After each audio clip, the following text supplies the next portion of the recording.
The state's budget is signed with a lot attached to it. We'll review all the investments made. College athletes will be making money after an executive order from the governor. How DeWine and players' agents feel about the new law. A rapid bus service from Dublin to the Arena District. The cost and benefits of this planned transit system. What you invest in is what you value. This budget reflects what we value. Governor DeWine says the new state budget will value the state's children, putting millions toward helping kids who've been victimized because of household drug abuse, finding homes for children in foster care, expanding CPS services across the state, and funding public school services. Thank you for joining us for Face the State. I'm Karina Nova in for Tracy Townsend.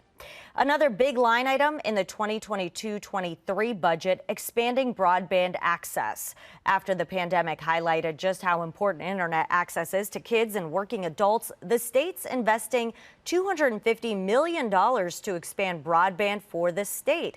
But what exactly does that mean to Ohioans? And once people do get access to internet, will they be able to afford it? 10 TV's Gabriela Garcia has the answers from the state. The state says 1 million Ohioans do not have high-speed internet. Lieutenant Governor John Husted says he's happy about putting money toward a solution for broadband access. And it is an essential element of living in modern society. Husted says the state will work with schools, nonprofits, internet service providers, and other organizations to build the infrastructure to get people online. And he says a lot of the infrastructure is already out there. We could put it on the top of light poles at football stadiums or things like that that communities already have in place. These will be antennas that will be mounted on existing infrastructure. It will be largely unnoticeable, unrecognizable for most people. But once the access is there, how noticeable will the price be for Ohioans that get this new broadband?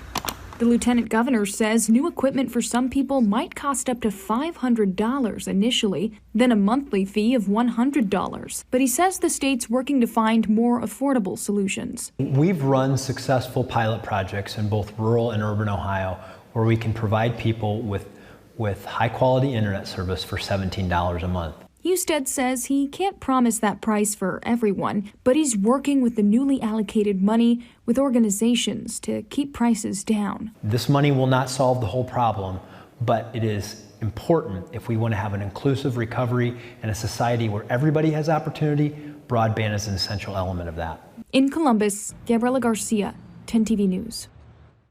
Husted says his efforts to get the budget money out the door started as soon as the budget was signed, continuing conversations with internet service providers, nonprofits, and other organizations to get accessible and affordable internet to Ohioans. Ohio lawmakers are praising the new budget as one that will put more money in your pocket. The state is giving all Ohioans a 3% income tax cut, but how much money will you really save? 10 TV's Kevin Landers breaks it down for us. There's good news, Ohio. Everyone is getting an income tax cut. More money in your pocket, right? Yes, but it's not what you might think. Broadly speaking, people in the middle, people making between $42,000 and $65,000 on average will save $47,000. The Ohio legislature approved the tax cut because it wanted to make Ohio more competitive with the states that have no income tax. Some of those fastest growing states are Texas and Florida. Guess what? Texas and Florida have a zero income tax. But instead of raising taxes on the wealthy, those high earners are getting a tax break too. I think this is a really unfortunate and wrong-headed move by the General Assembly. So here's how it breaks down. If you earn $50,000, you're getting $34 back from the state, $44 if you earn $60,000, and if you earn $100,000, you get $85 back. Those who earn under $25,000 pay no income tax, which the state says impacts about 115,000 Ohioans. It is important that Ohioans will be able to keep more of what they earn, but it's really important for us to continue to be competitive across the country. Are we competitive despite decades of tax cuts? Ohio lost population and a congressional seat. The median average salary in Ohio is below the national average. And it has not resulted in a vibrant economy that's outdoing the rest of the country. By passing an income tax cut, Ohio is giving back $1.7 billion. Supporters say that's good government. Critics say that money should be supporting critical needs in the state. Just because we have money doesn't mean we should spend money. We've had a huge debate about school funding. Think of how much that could do for our public schools, for making our colleges more affordable.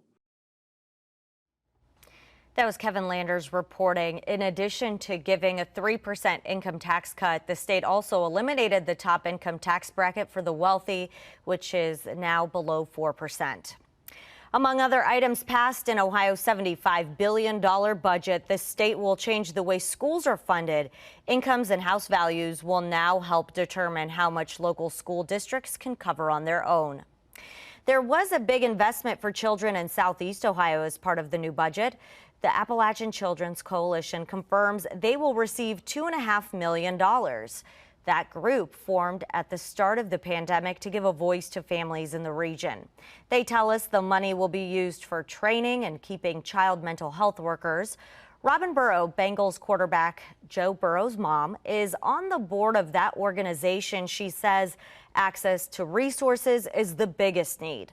We really are excited to be able to help provide the funding to increase those providers, bring them in, give them the education that they need, and then to also maintain and sustain them in the region for a longer period of time. The coalition hopes this money will allow for as many as 300 providers throughout the region.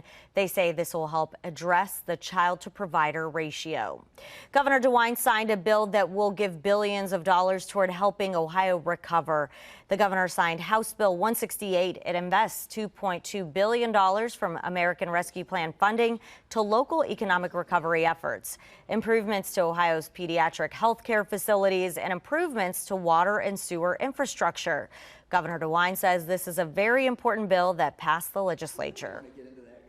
When we talked about this money coming in from the federal government, we said that this is one-time money that should be spent in a one-time fashion. The money that we are spending does that. The bill also gives funding so the state can repay Ohio's loan to pay unemployment benefits during the pandemic. Governor Mike DeWine signed an executive order allowing college athletes in Ohio to profit off of the use of their name, image, and likeness. Schools and universities cannot punish or limit student athletes' participation for earning compensation. Governor DeWine said this measure is necessary to attract the best talent to the state. Without these guidelines, Ohio colleges and universities will have a harder time attracting student athletes who could go elsewhere. And have a chance to make money on their name, image, and likeness. There are some limits. Athletes cannot endorse casinos, gaming, or makers of controlled substances.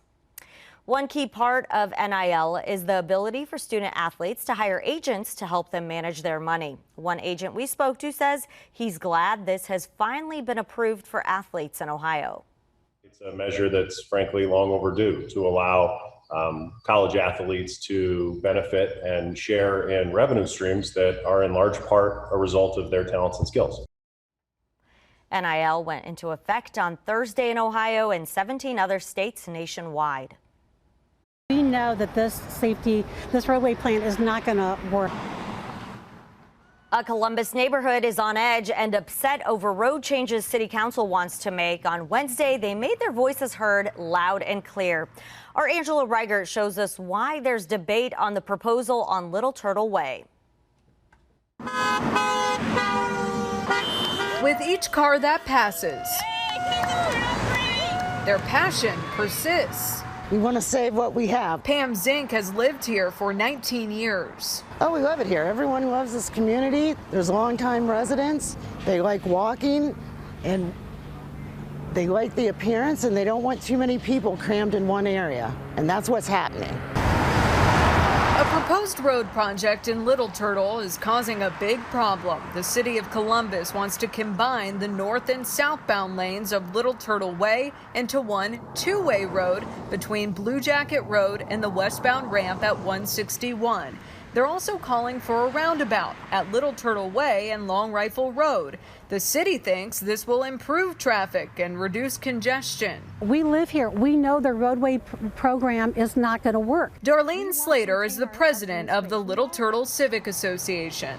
Yes, I mean, our roadway needs to be repaired, just renovated, repaved, but we don't need this monumental change. Nobody in this community needs it or wants it. Not only are residents concerned about traffic and safety, but about how the landscape will look. Nobody wants less green space. We want to maintain what we have. We don't want to lose this. This is very meaningful to us. This is our home. Now, we reached out to Columbus City Council to hear what they have to say about all this. They told us no one was available for an interview and that there will be a public hearing next Wednesday. I hope they would have, a change of heart on this. And I think the sign pretty much says it all. Reporting in Columbus, Angela Reigard, 10 TV News. According to the city's website, this project would cost more than $5 million. Unemployment benefits have been a safety clutch for many during the pandemic, and that's forcing some to look at the job boards. We'll hear from business owners to see if there's been an increase in job applications.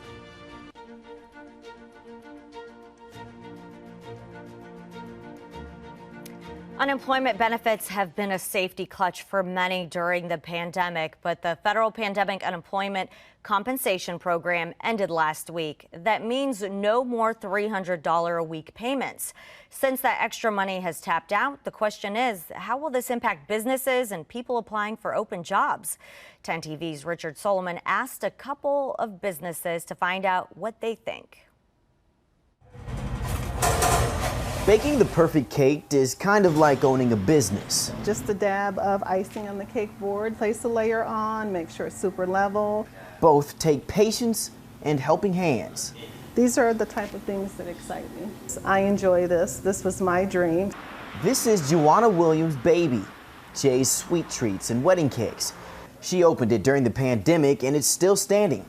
But she's now faced with another challenge. So we're in desperate need of employees. So right now we have 4. We did recently hire 3. Williams says she and others have to sometimes work on off days to keep up with the orders. They are getting applicants, but they're running across unrealistic demands with wages. We start cake decorators out about the $15.50 mark, depending on experience. I interviewed a girl last week who was asking for $25 an hour. We can't do that and keep our doors open. And this is a problem other businesses have been experiencing as well for the last few months. Ron Jordan, owner of Hen Quarters, says once health orders dropped, he was able to hire about 40 new employees. But they only kept about half of that because the quality suffered. That were seasoned veterans that have been in this game for a long time. I think a lot of them took that time during COVID, when they were getting the extended unemployment benefits to go and get training and certifications in other fields. I emailed Thomas Betty with the Ohio Department of Job and Family Services. I wanted to know if more places are seeing more applicants because unemployment benefits ran out. He emailed back saying right now it's too early to tell. But he did say Ohioans filed 12,953 initial traditional unemployment claims last week. That's nearly 3,000 less than the week before. Williams, optimistic those numbers will continue to decline and more helping hands come through her doors. We're hoping that they start to file in and want to be hired because we certainly are going to hire them. And the Ohio Department of Job and Family Services tells me they won't have the post data on this issue until August. For now, reporting in Columbus, I'm 10 TV's Richard Solomon. Back to you. All right, Richard, thank you. Collins law is just one step away from becoming law in the state of Ohio. The anti-hazing legislation has officially passed both the House and Senate and is now headed to the governor's desk. The law would increase the punishment for anyone involved in hazing off campus, and the law is named after Colin Wyant, who died in 2018 after a hazing incident at Ohio University. Colin's mother says it's been a long 2 years getting this legislation to move forward. It doesn't really help in my healing. It does help in the fear of it happening to other students. I mean, this isn't the end-all to hazing. We have a lot of work to do to eradicate hazing, but this is certainly a vital step in the process. Kathleen says the bill is expected to be signed by the governor on Tuesday. A bill that would prohibit public schools and colleges from requiring mandatory vaccinations is one step away from being a law as well. The Ohio Senate and House this week passed the bill Wednesday. If Governor Mike DeWine signs it, public schools and universities can't force students or employees to be vaccinated against COVID-19. The bill does not apply to hospitals owned or operated by a state institution of higher education. Ohio officially has a new member of the House to replace Larry Householder in the 72nd District. Kevin Miller was sworn in Wednesday to replace Householder. House Republicans selected the former State Highway Patrol lieutenant following Householder being expelled from office over allegations he organized a $60 million federal bribery scheme. Here is what Miller's response was to a question about taking over in Householder's shadow. I appreciate the question, but what I will tell you is I'm going to concentrate on moving forward, all right, on representing the 72nd and representing them and showing them what we can do here in Columbus for them. Miller was among 19 applicants to fill Householder's position. A rapid transit bus system is now getting some major funding in Columbus. How the Arena District and OSU campus can get connected to Dublin. Welcome back. On Thursday, we first told you Columbus City Council passed partial funding for a proposed Northwest Corridor rapid bus service. 10 TV's Clay Gordon looks at what this might look like here in the capital city. City Council approved an initial $750,000 Monday night to turn Olentangy River Road and the surrounding roadways into the Northwest Corridor, a rapid transit bus system connecting the Arena District and OSU to parts of Dublin. So why this artery kind of is the basis of this study? Yeah, well, the Northwest Corridor is an essential corridor really for job creation, job development, and people. Council is expected to reroute a total of $4.5 million over the next few months for the corridor. According to a regional transit study in the Northwest Corridor, more than 187,000 people are employed within the proposed routes. 21% in the area earn less than $1,300 a month. We also know that the majority of CODA's ridership makes less than $25,000 a year. More than 50% of the CODA's ridership are African American. So when we think about an equity agenda, we're talking about making sure that people of color are not sitting in traffic longer as they try to get to that job on the other side of town. Cleveland already has a 7.1 mile heavy bus rapid transit system in place along Euclid Avenue. Travel time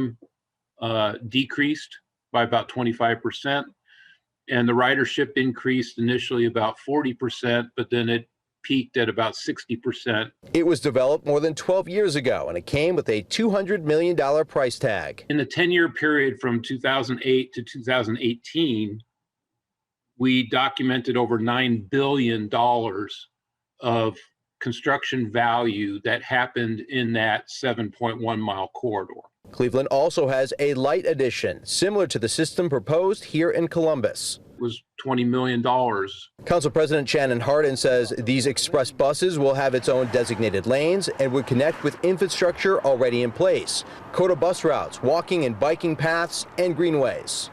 We know that everybody, regardless of what your economic bracket is and regardless of what your skin color, what zip code you live in, want to be able to get from one side of town to the other in an easier way. An easier way as traffic is expected to increase over the next few years. In Columbus, Clay Gordon, 10 TV News. Hardin says now is the time for those in the community to voice their suggestions on the project. The same framework is also underway on the east-west corridor, which includes West Broad and East Main Streets. For more information, visit linkuscolumbus.com/northwest. As violence in Columbus grows, City Council unveiled a plan to provide public safety while also reforming it. In the summer and fall of last year, Columbus City Council passed a series of legislative packages which began the process to reimagine public safety. City Council President Shannon Hardin talked about the plan's third step. Reform isn't about being anti-police. It's about creating a trustworthy public safety system that keeps us all safe. Officers and residents of all races. When I visited the Academy a few weeks ago, I was proud to sit with one of the most diverse classes in years. I listened to their stories. They know what they're walking into. They don't think our department is perfect, and they want to make it better. Some elements of the City Council's proposal will be advanced in July, while others will be brought forward this fall after their legislative recess. 8 decades ago, young men in our country received a letter from the government telling them their country needed them to go off to war. During World War II, one of those men was Robert Waltz of Newark. This past week, at the age of 98 years old, he was laid to rest. On this Independence Day, 10 TV's Kevin Landers explains how this member of the greatest generation survived and, in doing so, devoted his life to help others. It's a celebration. You know, in 98 years, he lived a full life. The haunting sound of a single trumpet announces the passing of another World War II veteran, this time Sergeant Robert Walls, U.S. Army, a man his stepson called a hero and a true patriot. Buddy, if that flag was there, that hat came off and the salute came up. Walls survived the 1944 storming of Omaha Beach. 34,000 soldiers arrived, 2,400 didn't make it.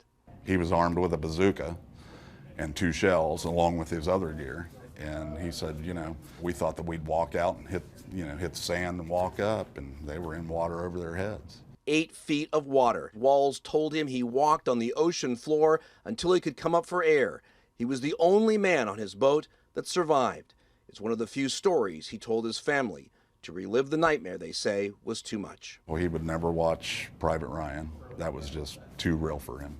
When the U.S. had beaten back the Germans, Walls recalled how thankful the French were. He says, those women were just coming up and kissing all of us. He said, I had so much lipstick on my face. Walls was honored with 5 Bronze Stars and a Purple Heart for his military service. Today, the country honored his service once again by draping his coffin with the American flag, then folding it 13 times before handing it to his family. It's been 77 years since those 19-year-old soldiers stormed that bloody beach in Normandy. The family says Walls would tell people he wasn't a hero. It was the families left behind. And so oftentimes he would say, you know, you have to remember the heroes that were here at home. The factory workers that supplied us, the wives that stayed at home, you know, and waited for us. And his biggest thing was he said, all the guys that didn't come back. That would be something that would get him emotional. In Clintonville, Kevin Landers, 10 TV News. After the war, Walls worked for Kroger for nearly 50 years. He helped the company open nearly every store in Columbus, earning him the nickname Mr. Kroger. And we honor him on this Independence Day. Thank you all so much for being here with us today. Happy July 4th. Hopefully it's safe for you and your friends. And remember, if it affects you, your family, and Ohio, we here at Face the State are here for you.